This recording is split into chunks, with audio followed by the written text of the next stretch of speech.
lantaran di poe Jumaah mah fiha sa'atun la yuwafiquha 'abdun muslimun yas'alullah ta'ala.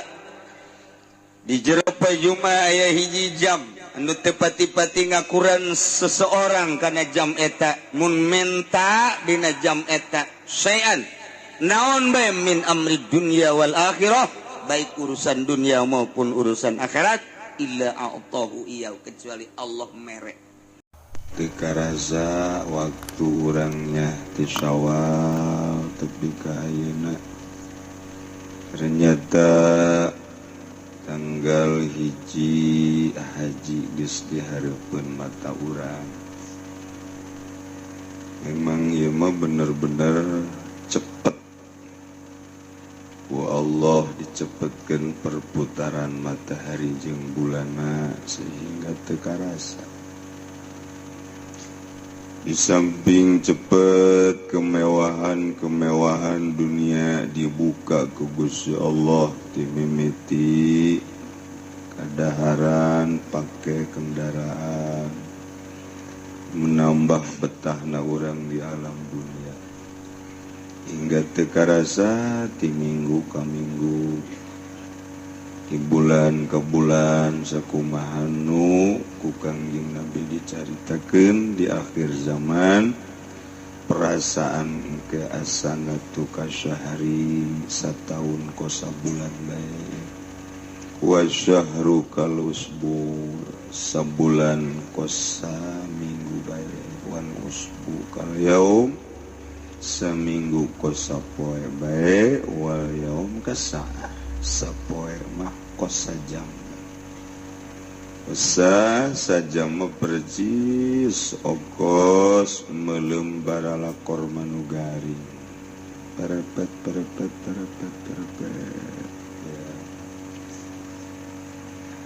Nuku urang dibacakeun Fatihah unggal minggu ge ahli-ahli majlis urang nu biasa babarengan teu karasa.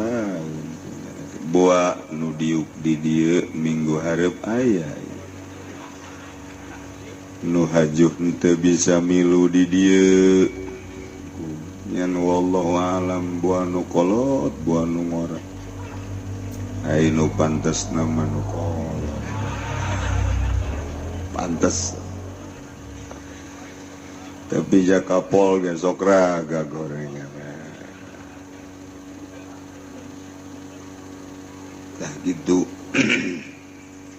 dingke-engke diantep deui cepet-cepet moal bisa lantaran eta mah geus aya tulisanana yakni ajal urang. Moal bisa maju sajengkal, moal bisa mundur sasiku. Pas bae sakumaha ajal urang, teu keur gering, teu keur sehat, teu keur sugih, teu keur susah, teu perang, teu aman. Wayah datang ajal mah datang bae. Tinggal urang bae kuari nu masih kene hirup urang meta. Jang bawaeun balik ka alam bako. Urang hirup ngabutuhkeun batur hirup jelema. Urang di politik butuh batur jang nyaritakeun politik ngatur strategi sosial kenegaraan. Urang di ekonomi butuh batur jang musyawarah tentang perekonomian. Urang di budaya butuh batur, itu keneh dina agama butuh batur. Minimal urang butuh batur sakasur, aju sasumur, aju salembur. Tah kitu urang butuh batur. Di dunia mah batur urang jelema. Datang ka iraha batur urang di jeung jelema, datang ka urang diasupkeun ka jero kubur. Babaturan urang baik anak atau pamajikan nganterna ngan datang ka bibir kuburan doa. tesaha di mana orang geus di pasangan padu haju di korolak taneuh kadenge ku ceuli urang batur urang sakuma dedeh jeung nyaahna ka urang balik ka imah masing-masing urang ditinggalkeun semet dinya babaturan di dunia semet dinya babaturan di dunia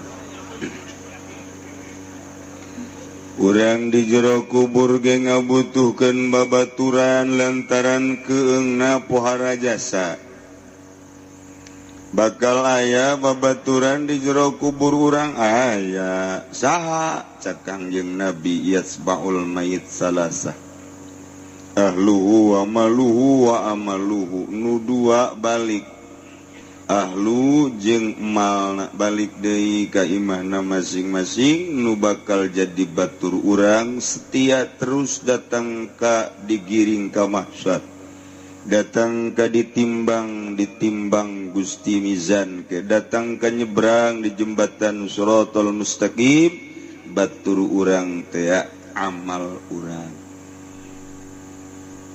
urang batur urang ti mimiti sup ka jero kubur nu sajen balik amal urang memilu amal urang salat amal urang puasa amal urang ngaji nah kuari urang ngaji diu pegel hareuda makin pegel makin bagus dateng ka makin hareudang makin ganteng ke bakal mun nundutan jore babaturan urang jore saya gede jero kubur kusut wau bae saha ieu batur ente batur di mana aya teh ngaji ka Cilongok teh nu diukna di juru bari ngarokok teh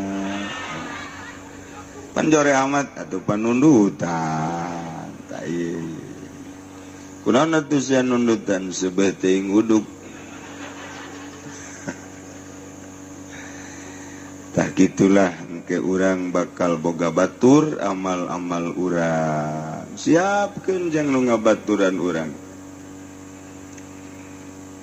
besi engke urang hayang boga batur anu ganteng nu nenangkeun kapikiran urang geura siapkeun ti kuari urang hudang ti kubur jol nu ganteng tur sengit urang bakal nanya saha ieu ente ulah gandeng ieu sobat ente waktu di dunia jasana di Cikupa mah nu kasep kieu eueuh aya ge Haji Uding lah Cikupa mah lah sapira Haji Uding cek cenah oh ieu mah batur ente aya hudang ti peuting teh oh nongton bola teh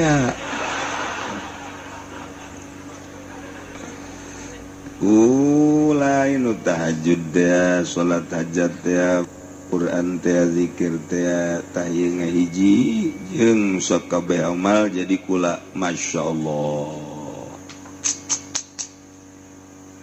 tenang cek mana sakedeung deui bakal aya malaikat munkar nakir nanya ulah gimbir ulah sieun ke kula nu ngajawabna ente mah tenang bae masyaallah ngeunaheun ya tapi lamun urang amalna teu bagus nyapoek jol jelema keur mah hideung jangkung gede buau luar biasa alah urang hudang gitu hudangnya urang oh ieu kubur aya ente saeu besok saha-saha batur ente nu terus bakal ngabaturan ku ditu ka mahsyar macem-macem bae emang saha atuh batur ente keur di dunia teh ya kuna kula momal pisah terus emang saha eta ngadokotok teh ieu enggaplek nyedekeun si mbak teh di sis kamling pos kamling teh ieu korupsi ieu mabok kredit hijikeun jadi aduh cek cenah geus ulah milu atuh pagawean ente jeung sakedeung deui bakal aya malaikat munkar nakir nanya aduh aing mah teu tanggung jawab Kerma orang sedih yen disingsieun. Terus amal orang eta bakal jadi batur orang.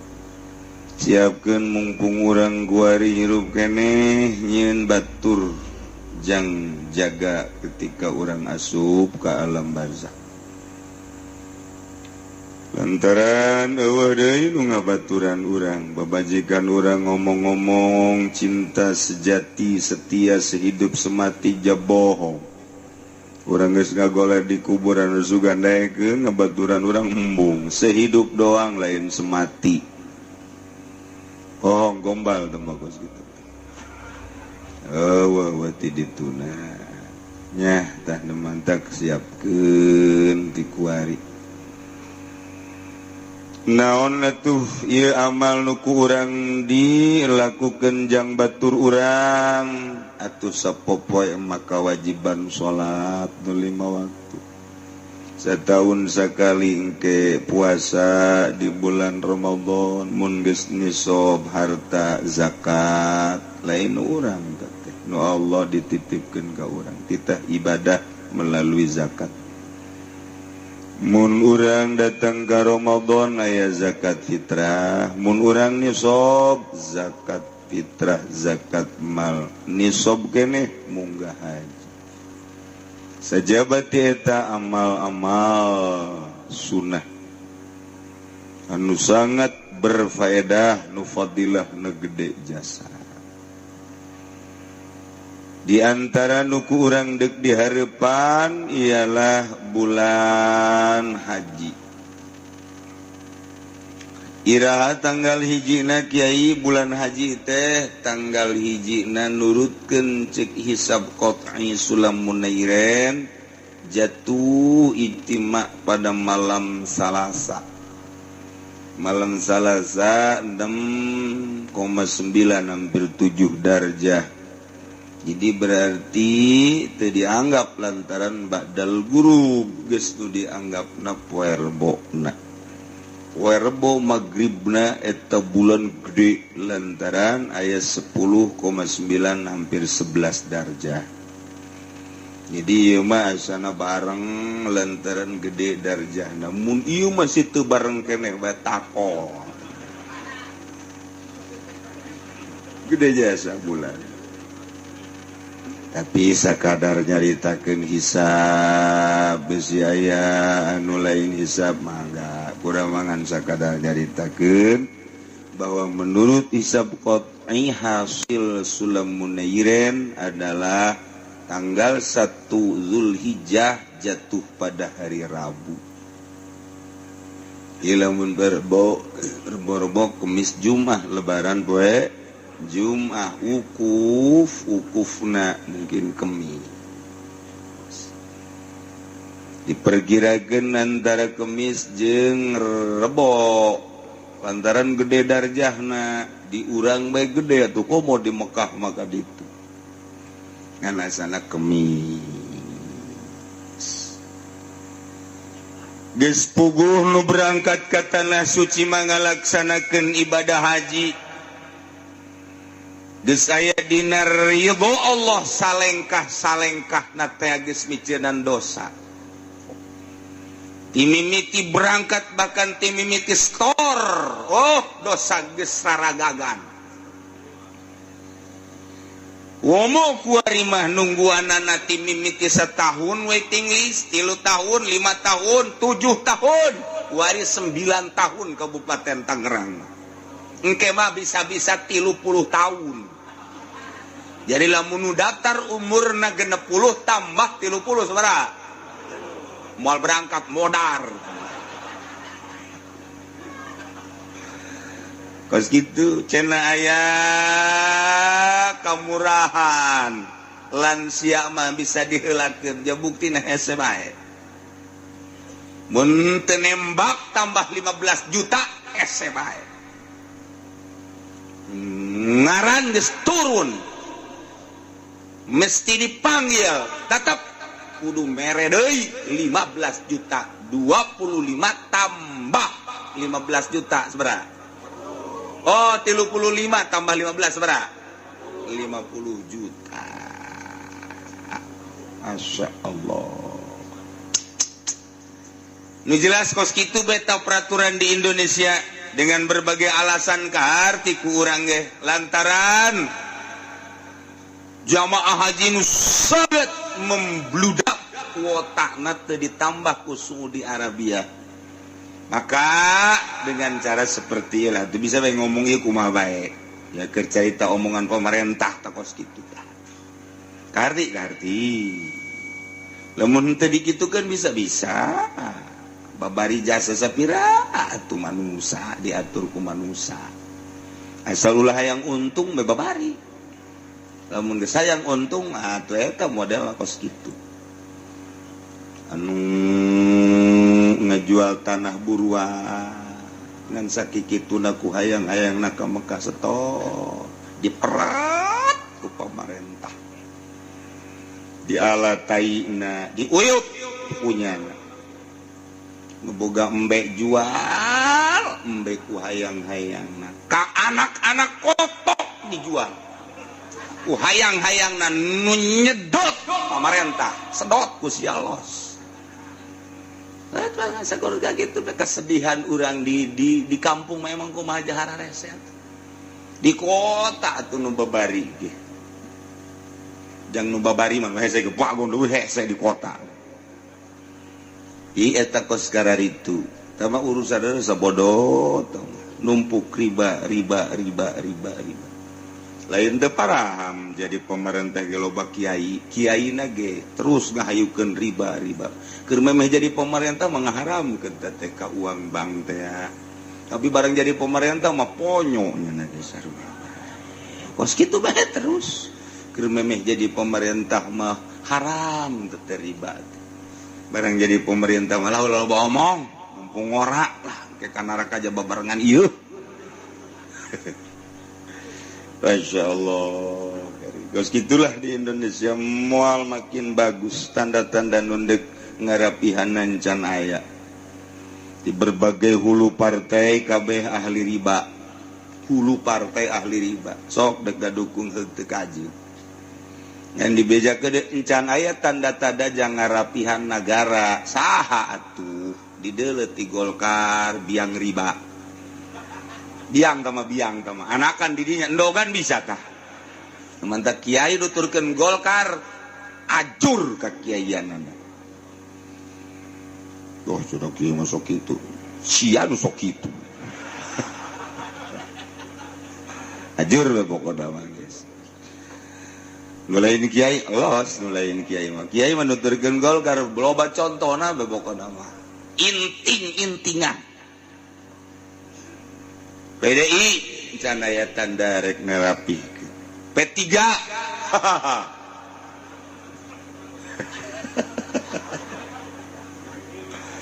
jeung nu sajen-sajenna. Jadi ieu makin ka dituna makin jero. Kiai nu tampil can aya di Ibu Pertiwi urang nu bangun deuk ngabener-bener narapih-rapih larut jeung maranehan. Ieu mah sakadar nyaritakeun bahwa urang hirup kuari di negara urang semacam kieu bisa-bisa sing hade. Sebab geus paeh mah tadi nu ngabaturan urang amal urang sing hade.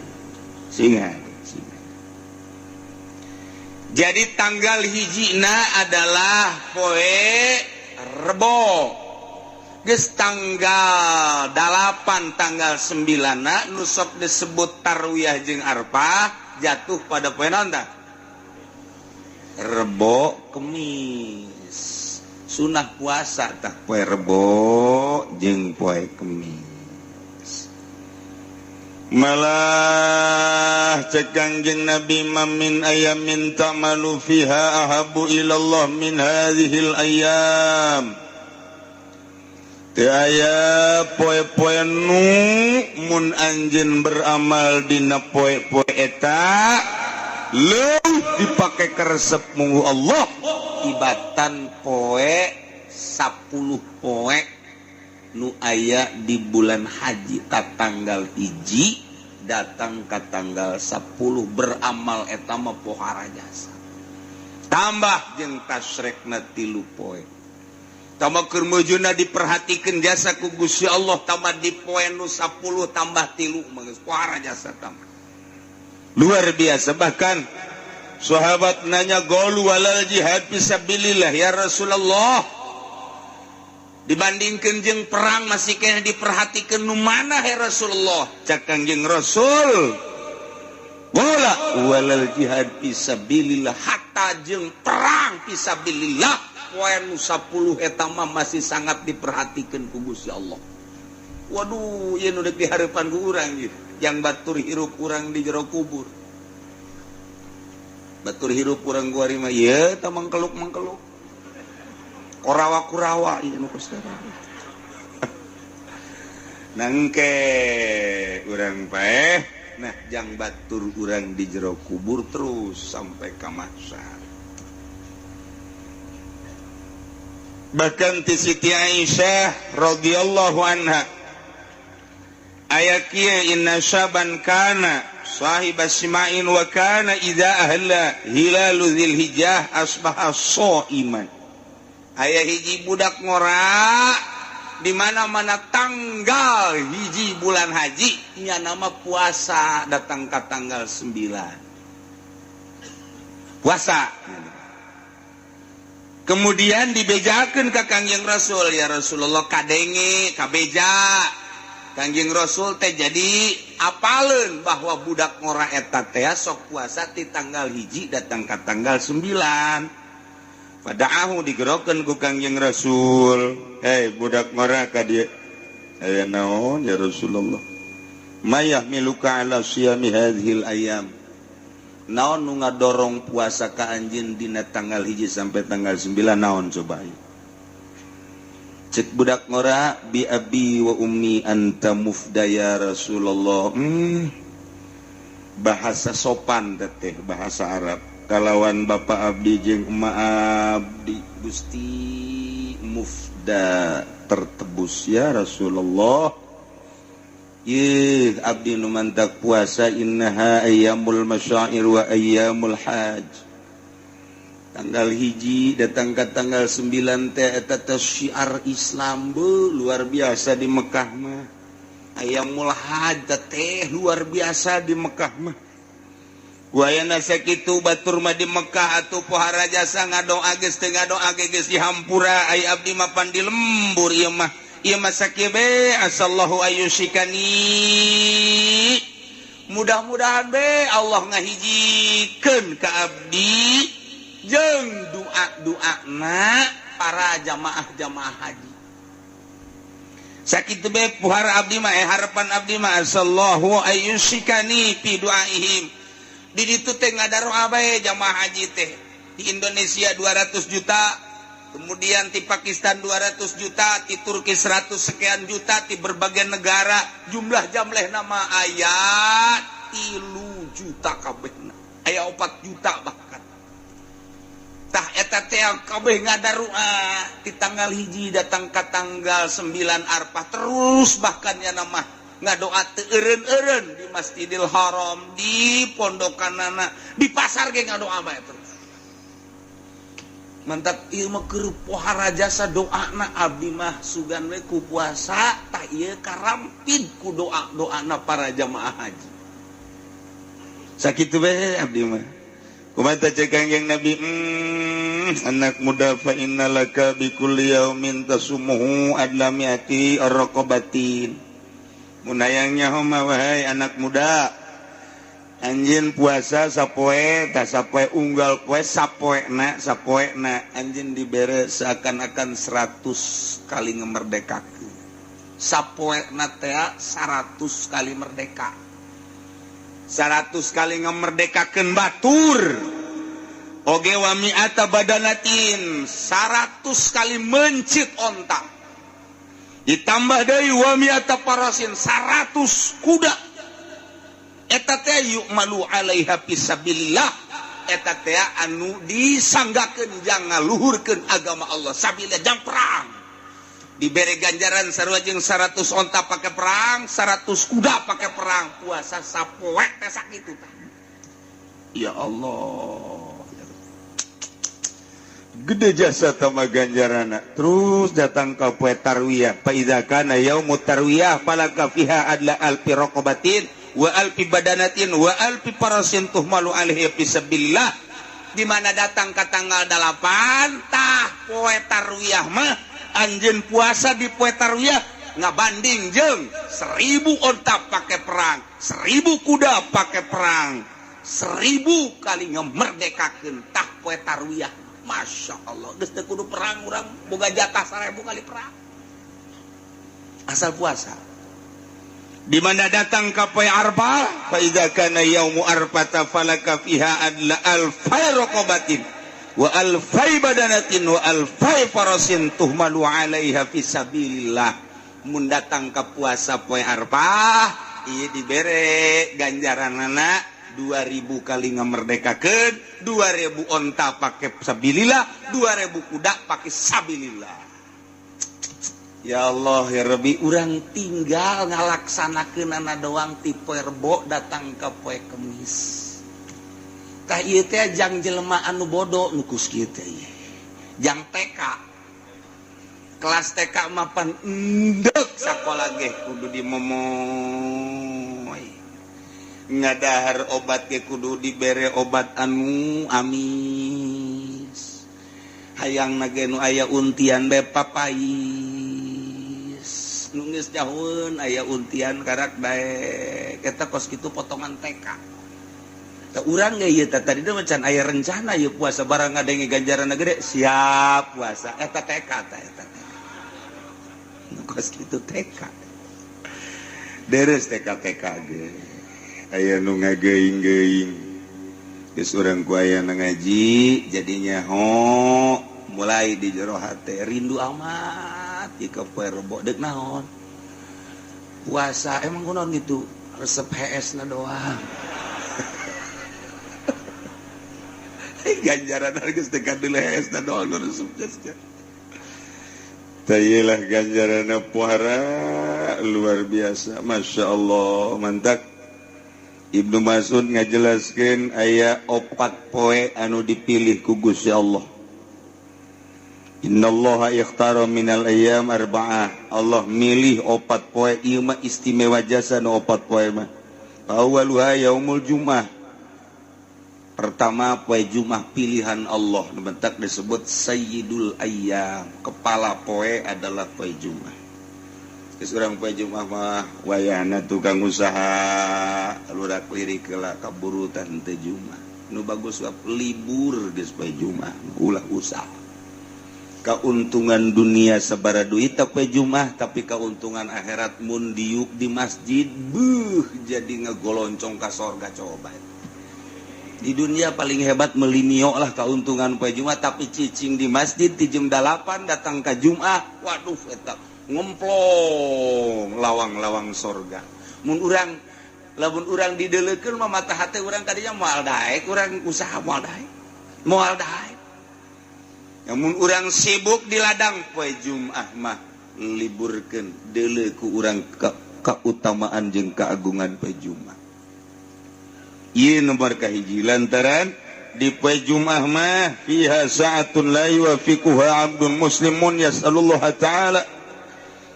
Di jero poe Jumat aya hiji jam anu teu pati-pati ngakuran seseorang kana jam eta mun menta dina jam eta sayan naon bae min amri dunya wal akhirah baik urusan dunia maupun urusan akhirat illa a'tahu iyau kecuali Allah mere. Untuk poe Jumat mah persiapkeun mimiti poe Jumat mah maca surat Kahfi 3 balik. Pada subuh teh surat Kahfi alhamdulillah bismillahirrahmanirrahim alhamdulillahilladzi anzala ala 'abdihi alkitab wa lam yaj'al lahu 'iwaja qayyimal terus eta nangis 3 balik beres eta Yasin 3 balik poe Jumat tah pagawean poe Jumat beres eta maca tabarok sabalik terus Waqiah sabalik Ar-Rahman sabalik kabelah dituna engke maca ti amma yatasaalun datang ka qul a'udzu birabbin nas. Ulah desa gauh pagawean Pak Jumat teh endang ngarokok. Bloon amat sih. Gomo geus kolot betah pagawean Pak Jumat. Ese kepentingan nu kira-kira bangsa teu pati penting mah disieulkeun bae. Assalamualaikum, waalaikumsalam sia. Iya Bang, yo anu kelah ke ku batas Jumat bae. Emang kunaon Abah keur sibuk ya kuari. Naon? Ieu acara TV bagus jasa. Oh. Insyaallah acara tata tadi. Terus orang berangkat ke masjid, siapkeun salat tahiyatul masjid.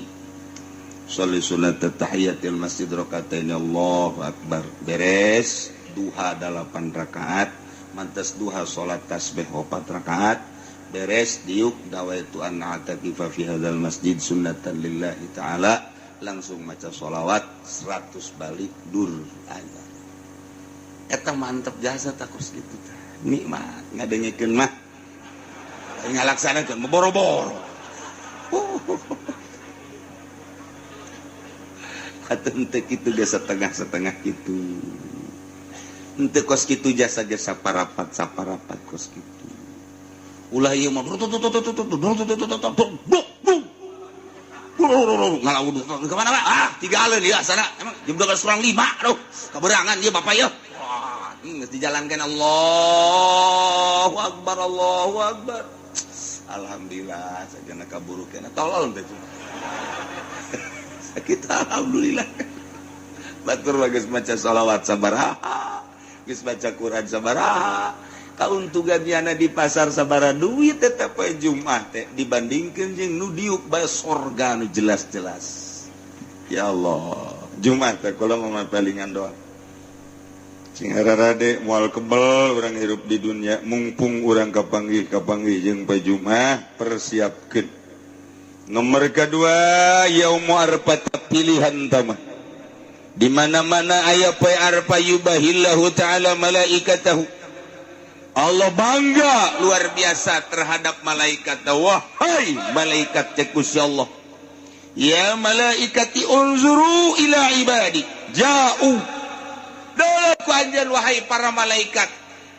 Hamba-hamba kaula nu dararatang ti berbagai negara, ti penjuru dunia. Tuh, dala tuh urang terep tuh.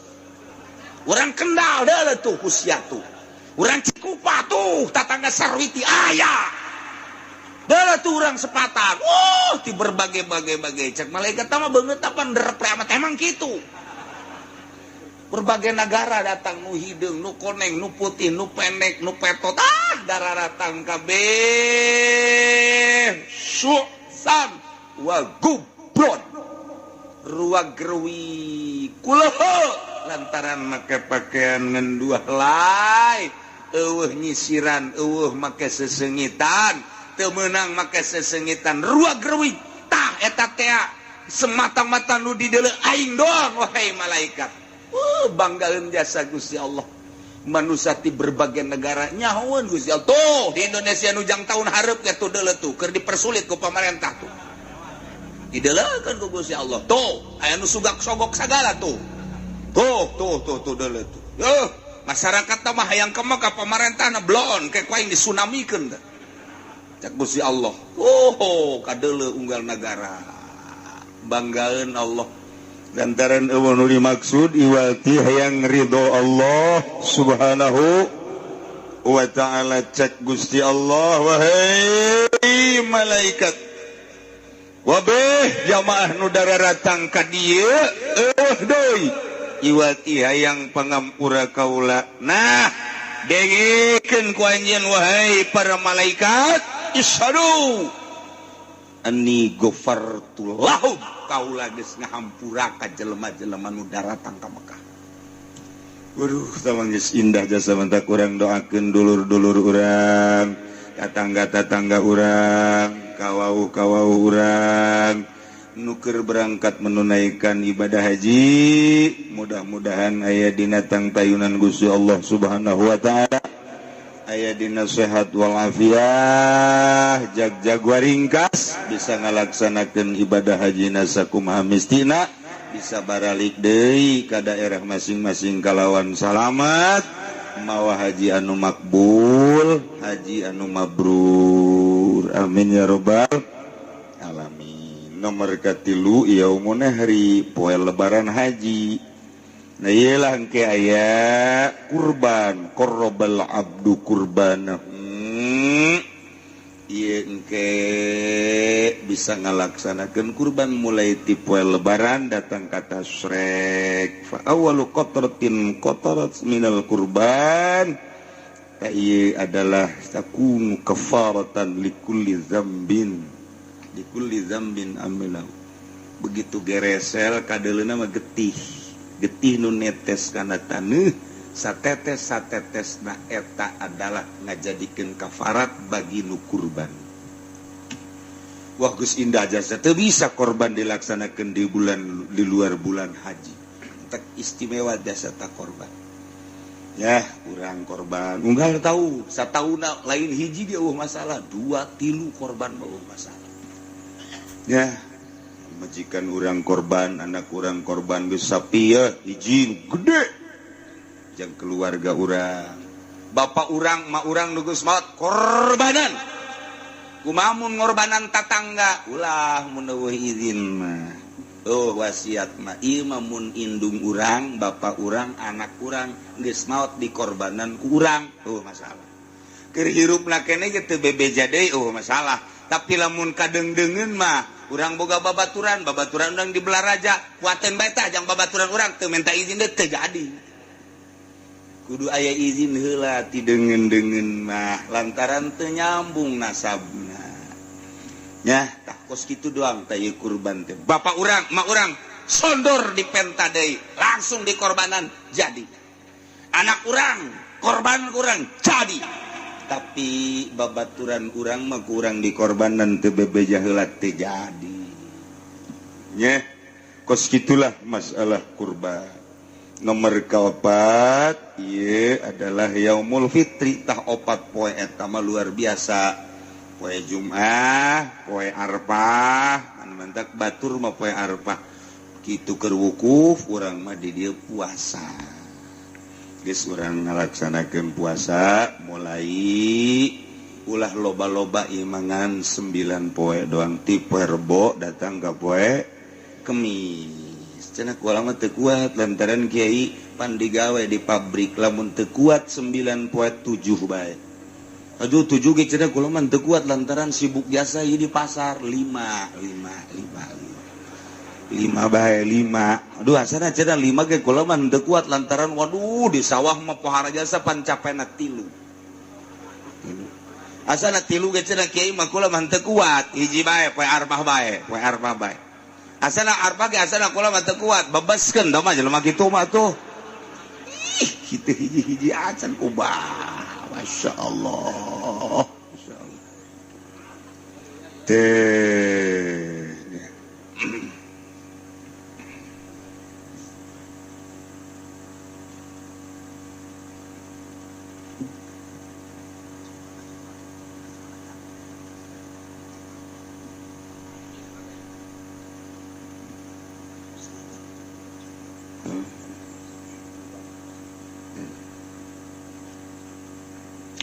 Ieu maya nu nyuhunkeun doana nu ngadadak teu damang di ruang ICU Haji Mamin Cikupa. Urang doakeun mudah-mudahan dipasihan kasabaran ku Gusti Allah dirina oge keluargana, kemudian mudah-mudahan dienggalkeun dicabut penyakitna, disehatkeun deui ku Gusti Allah bi barakati ummil Quran Al-Fatihah. Bismillahirrahmanirrahim. Alhamdulillahirabbil alamin arrahmanir rahim maliki yaumiddin. Iyyaka na'budu wa iyyaka nasta'in ihdinas siratal mustaqim siratal ladzina an'amta 'alaihim ghairil maghdubi 'alaihim waladdallin.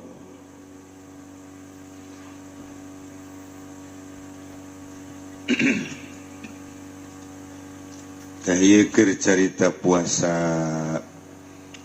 sekalian ganjaran kumaha teteh Kiai puasa dina bulan haji teh sakadar nyaritakeun kitu ganjaranana fadilahna supaya urang tertarik jeung puas. Al-yaumul ladzi ghafarallahu fihi li Adam alaihissalam awwalu yaumin min Dzulhijjah. Kangjeng Nabi Adam boga dosa diturunkeun ti surga ka dunya dihampurana tanggal hiji bulan haji. Dihampura ku Gusti Allah, irpa rasaka ya Adam tanggah. Qur ghafartu lak kaula geus ngahampura ka anjeun wahai Adam. Tah eta Allah ngahampura ka Kangjeng Nabi Adam tanggal hiji Dzulhijjah. Numantak man shoma dzalikal yaum ghafarallahu lahu kulla dzambin. Saha jelema nu puasa tanggal hiji bulan haji geus laek kabeh dosa dihampura ku Gusti Allah. Alhamdulillahirabbil alamin. Hiji. Poin kedua, wal yaumul tsani istajaballahu du'a Yunus alaihi salam. Poin kedua, Allah ngaijabah kana doa Kangjeng Nabi Yunus alaihis. Begitu Kangjeng Nabi Yunus naik kapal diundi oleng kapal. Cek nahoda ieu mah kudu salah sahijina aya anu ngagejeburkeun ka laut. Daripada kabeh cilaka maning hiji, setuju kabeh. Carana diundi keluar Yunus. Aing Nabi Yunus. Undi deui kadua kali, tep keluar deui Yunus. Aing teh mah jaha. Cek Kangjeng Nabi Yunus. Kocok deui katilu kali Yunus. Patung bagaimana Pak Yunus? Siap. Kunaon maneh nu mentek siap aja menyelamatkan seluruh umat kula jadi tumbal nabi makos gitu. Daripada paeh kabehkeun bae kula jadi tumbal jaga di akhirat kajenting umat anu salamet. Masalah kula. Rela jasa. Padahal di jero hatena mah ieu aing keur ditegor ku Gusti Allah. Emang kunaon? Lantaran nyana teh dakwah kemudian didengekeun ku masyarakatna. Kulantaran teu didengekeun ku masyarakatna setahun, 2 tahun, 3 tahun, 10 tahun keheul Kangjeng Nabi Yusuf aing teh rasul kunaon sia teu narurut ka aing tinggalkeun sia ku aing tah rasul mah ninggalkeun umat teh disiksa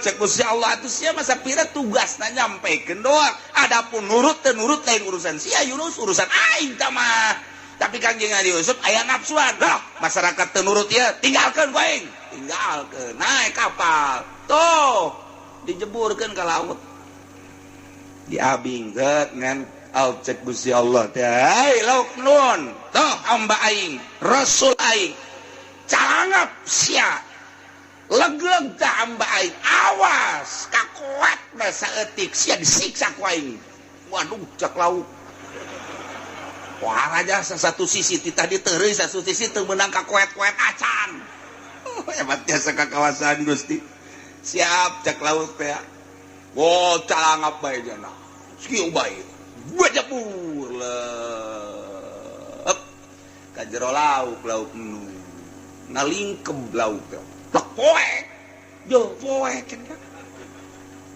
barang di deuleu wah ieu mah lauk ieu asang ieu jantung ieu lauk atuh di jero lauk cek Kangjeng Nabi Yunus aing di jero lauk ieu. Poek. Eta tadi bere Kangjeng Nabi Yunus wiridan la ilaha illa anta subhanaka inni kuntu minaz zalimin. Fastajabna lahu wa najainahu minal ghammi wa kadzalika nunjil mu'minin. Dibaca bae teh ku Kangjeng Nabi Yunus tak urang ge ku ari teh keur poek ieu. Di nagara teh keur poek, politik poek. Ekonomi poek, budaya poek, agama keur poek, baca eta caang jangan. Ieu Kangjeng Nabi Yunus dah. Nah, ieu begitu Kangjeng Nabi Yunus maca eta bae. Nah, diutahkeun ku lauk nun porolo sakumaha orok. Teu daya teu upaya, teu daharna naon di jero. Masyaallah tah eta diijabah doa Kangjeng Nabi Yunus poean kedua bulan haji. Masyaallah fa akhrajahu min batnil hut mandak man soma zalika yaum kana kaman abadallaha ta'ala sanatan lam yasillah fi ibadati tarfat aini. Sajelema nu puasa dina poe kadua bulan haji sarua jeung ibadah ka Gusti Allah sataun asiat sakiceup-kiceup acara. Buhara jasa. Aduh, lamun datang ka teu kabita tah puasa nu geus ngadenge teu kabita, tah rante jelema. Teu kabita. Insyaallah.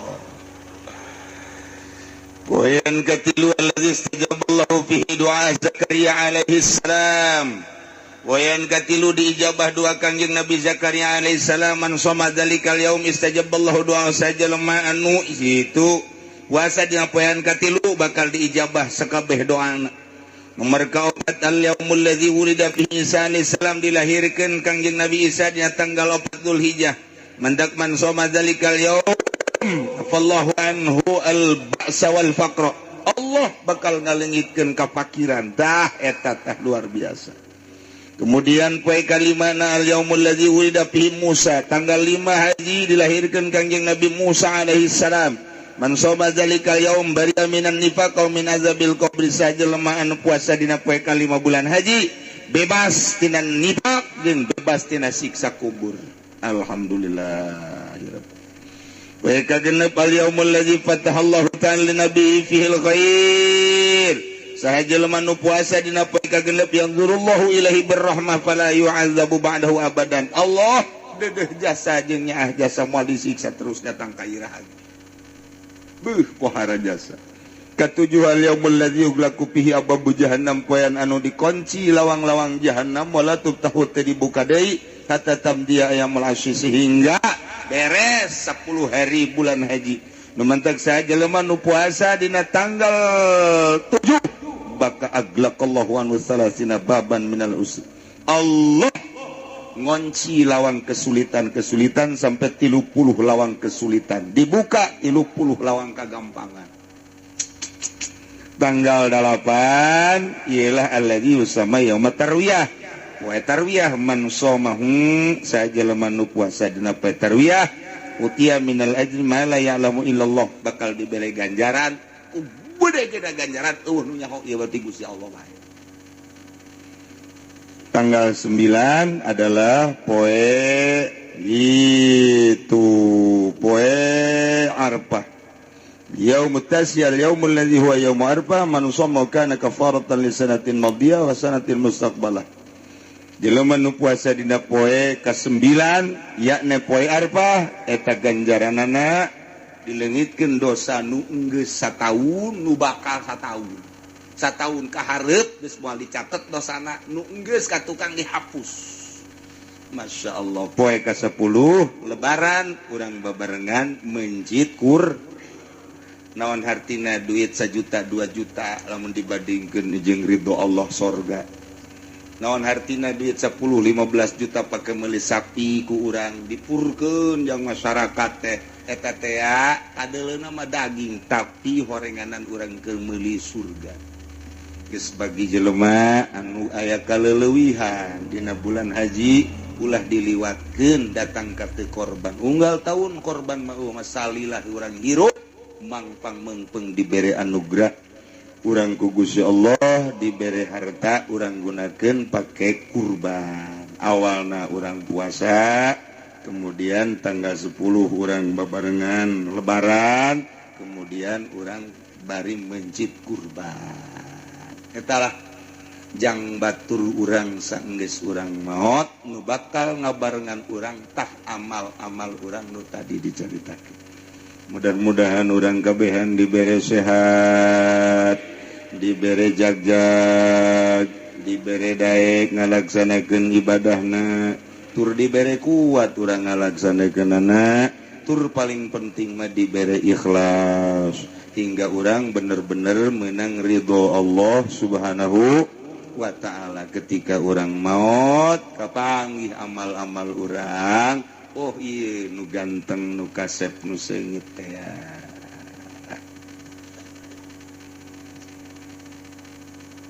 wajibu fi qafi'ainin wajib qisas fi faqa i'ainin dina mecakeun mata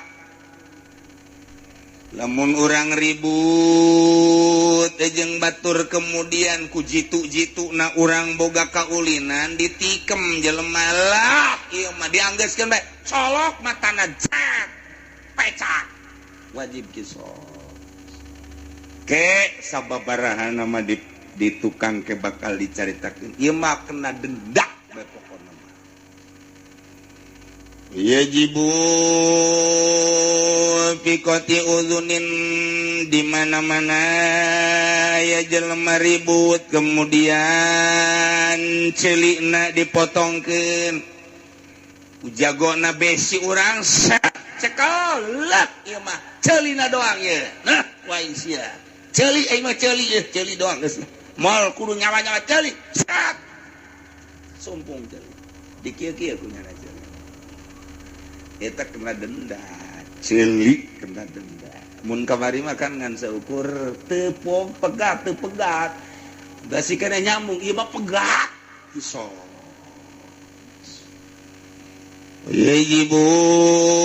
wajib dikenakeun denda deui kop nujubnin yakne megatkeun talapok mata tah ieu talapok mata nu sok make shadow mun cewek sieni teh yeni nah ieu nata ieu wajib qisas yajibu fi qatni marinin wajib qisas deui dina nyumpungkeun irungna disumpungkeun sak yak kabeh ponges nah wajib qisas kena denda yajibu bi qatli lisanin wajib deui dina megatkeun lisan letah dikeureut kurang sat wajib denda wajakarin jeung zakar ki zaid ribut jeung ki bakar ku hebatna ki zaid ki bakar teh tak guling seletingna nya ya parasatkeun nah diomeh heula kunyana hudang ye pegatkeun caki bakar teh kahayang mah ulah eta aing mah kajen jempol bae 2 tah dibandingkeun jeung eta mah pan eta mah atuh pamustungan lalaki uhetaan mah bea kena denda nu balik ti mana nu balik ti timur urang mun kembali deui ningali timur sabalaha ratus tentara ribu tentara nu dikirim ke timur ti mimiti tahun sabaraha 7 hiji teh sabaraha eta datang ka tahun kamari naek ke tu Habibi lamun ti 7 hiji berarti 7 hiji datang ka Habibi naek sabaraha 10 tahun 7 hiji 8 hiji 9 hiji 2000 hiji 30 tahun urang lamun neuleuh ka tukang Masya Allah aya nu eueuh celian nu eueuh mataan tentara urang nu eueuh irungan anu penyon beungeutna teh oh kena rudal dan lain sebagainya nu eueuh bobogaanna lagi sabaraha puluh sabaraha ribu samaru kumaha eta teh gelut jeung urang ditu teh tat beunang ieu na we dipotong balik ke Indonesia pamajikanna na minta cerai ulama teh minta cerai bae da kumaha coba setia mah setia bae tapi kan kula nu mentak bogoh ke etana cek ya eta anu tuh kumaha kasepna ge jang naon kakak kula mah loba jasa tentara ditinggalkeun nu mentak nyeri jasa ketika Habibi naik eleh main politikna sagilek 1 menit serahkeun deui timur beuh geus dikorbankeun pengorbanan bangsa Indonesia teh kabehan lain tentara bae urang keur zaman di SD teh iuran jangka tim-tim ngumpulkeun baju jangka tim-tim ngumpulkeun segala jangka tim-tim urang sok diterangkan ku guru negara urang teaker perang di timur urang sering berdoa lantaran ngirim doa ke tentara-tentara urang pejuang nuker memperjuangkan tim-tim sagilek hanya 1 jam terebut deui beres Masya Allah karim asana lamun satahun bata Habibi jeung Jakarta beak tinggal Cikupa aduh Gusti Allah teu menang salah milih pemimpin teh satu kali salah odol-odolan wajibu bikoti unsaya ini wajib kisos tidak megatkan endog 2 lalaki mah ya endogan di handapna 2 eta dipegatkan wajib kisos magaza alyanun gitu keneh birit 2 birit disumpah datang ka biritan kena denda itu kene sufroni fil asah bibir 2 nu aya di handap anu potonganana kosungut jin jin begitu kalau ka handapnya na potonganana beda jeung urang aya jelema mah di luhur ge aya jin mah kitu tah potonganana mandak eta galak sarua jeung jin jinan moal eta ge sarua tah eta lamun etana dirusak nah ieu wajib qisas zaman deui emang kumaha gitu diurang eueuh cerita ku kumaha coba cerita Garut deui teh ya di Garutan ayana ta eta teh kartoswiro gunung tadi pasantrenan Keresek mah kaciri gunungna kadinya tah jadi nu kadeuleu teh gunung tempat kartoswiro ta eta di dinya tah ketika serangan DI emang kumaha gitu awewe tewak henteu dikukumahakeun ngan susuna bae disompang teu di jalan di mun lalaki bobor barang na bobogaanan sobak teu di jalan matak loba baheula mah lalaki ini mu susu di jalan teh eta jadi be masalah ieu sih mun nyekel susu ye di jalan kieu ye batal apa henteu ta eta di kitab geus diayakeun masalahna terjadilah DI ketika kitu di Garut Tasikmalaya tuh di urang masa mentak datang ka ayeuna ge turunan kartoswiro mah besi kene garalak ngomongna moal kebal deui negara teh bakal diserang deui ku rombongan kami kitu bae datang ka kuari PKI ge kitu bae sakedeung deui berarti eta lamun ku urang diamati bahasa-bahasanya na teh henteu pareum tetep datang ka kuari aya teh perserikatan aya teh perkumpulan dia DI ya PKI lantaran bahasanya anak masih kene kos kitu deleukeun sakedeung deui kitu jeung kitu bae wallahu alam ku kumahana ngan karitu bae urang mun ngomong jeung kolot-kolot bae di Garut dengekeun omonganana beuteuh keur jasa entak sing ada tah bangsa ka tukang-tukang sol bae teh keturunan deui sarua bae tah gitulah Garut eta boga sejarah DI wala qisas apikasil izam itu wajib qisas dina ngaremukeun tulang mah cuman walahu qatu aqrabi mafsilin la modil kasri menang ka jelema anu ditatuanana megatkeun kitu anggahotan nu leuwih deukeut kana mafsil teh ieu pinggeulang naon garang-garangna ieu lain sendi tanu deket ka sendina kan lamun ayeuna mah dianiaya teh bisa di dieu tah ieu mun di dieu deketna ka dieu lamun di dieu deketna ka dieu engke beda-beda tangke kisosna mun di dieu deket ka leungeun ka dieu apa deket ka dieu tah ka sendi tah eta teh aya perhitunganana deket ka mana na namun dibitis deket na ka mana ya, apakah sendi handap apakah sendi dengkul dipingping saya sendi na mana tak eta teh aya perhitunganna teu meunang sagawayah nu mantak meunang ka jelema anu dianiayana na ieu megatkeun nu leuwih deukeut kana sandina ila maudil kasinu deukeut kana tempat pecahna tulang jeung deui aya dendaan sasesana hukumatul baki lamun ti dieu ka dieu leuwih dekeutna berarti dihitungna di dieu tah hitungna ieu sendi ieu kan aya sesana sakieu tah sesana engke make hukumah dendaan hukumah geus sarua aja motongna mah di dieu bae dihukumna di kisosna ari ieu sesana diperhitungkeun jadi aya embohna tah teu bisa ge kajen tos kitu ya. Namun iya tu dipotongna, tak ka dia, hitungna di dia bae, sebab ieu teh kan teguna. Ngan kelantaran nu dipotongna di dia kan aya leuwih, tah ieu hukumatul baki di dia na ka dieu tetep make denda dan hukumah. Diitungna mah kisosna ti dieu lantaran aya sandi aya baki na sake ieu lah hukumah. Sabaraha engke bayaranna na tanu ti dieu ka dieu.